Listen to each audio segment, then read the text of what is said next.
Halo teman-teman semua, kami dari kelompok 3 kelas A5B Farmasi Klinis Universitas Bali Internasional. Pada video kali ini, kami akan menjelaskan kasus KPC serta bagaimana analisis pengentasannya.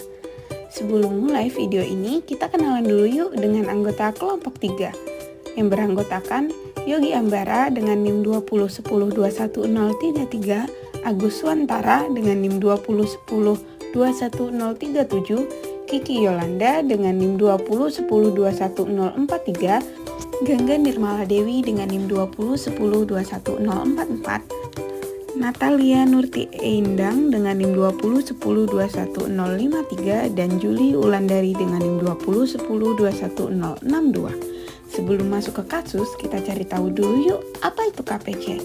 KPC adalah kondisi potensial cedera, sebuah jenis insiden yang diakui dan memiliki potensi untuk menyebabkan cedera.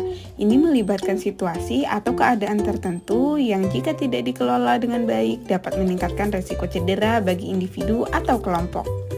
Contoh kasus KPC adalah sebuah rumah sakit di daerah Jakarta sedang mengalami pembludakan jumlah kunjungan. Pasien A dengan pendaftaran umum datang ke poli gigi rumah sakit dengan keluhan nyeri gigi pada pasien sudah selesai melengkapi administrasi. Pasien menemui seorang dokter lalu menyampaikan keluhan yang dirasakan oleh pasien beberapa hari ini.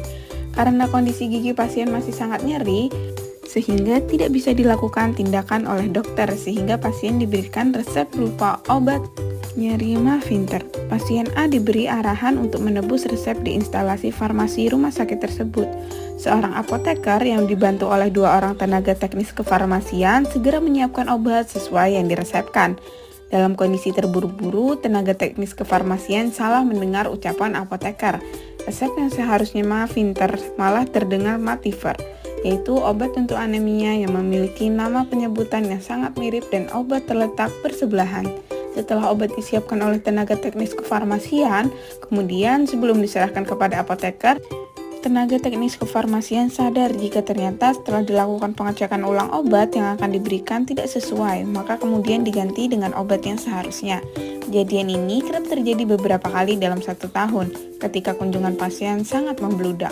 Pada kasus tersebut, dapat disimpulkan ke dalam KPC atau kejadian potensial cedera, di mana kondisi pada kasus ini sangat berpotensi untuk menimbulkan cedera, tetapi belum terjadi insiden karena pada kasus tenaga teknis kefarmasian telah melakukan pengecekan ulang terhadap obat yang akan diserahkan ke apoteker dan didistribusikan ke pasien sehingga tidak menyebabkan insiden. Hal ini terjadi karena penempatan obat yang diresepkan berupa obat LASA, look alike, sound alike, di mana kedua obat memiliki penyebutan yang sangat mirip dan penempatan obat bersebelahan, sehingga memungkinkan petugas untuk salah mengira obat yang dimaksud. Pengatasan yang dapat dilakukan untuk mencegah hal tersebut adalah penekanan pada komunikasi efektif dapat dilakukan dengan memberikan pelatihan komunikasi kepada tenaga teknis kefarmasian dan apoteker untuk memastikan bahwa instruksi dan informasi yang disampaikan jelas dan dipahami dengan baik.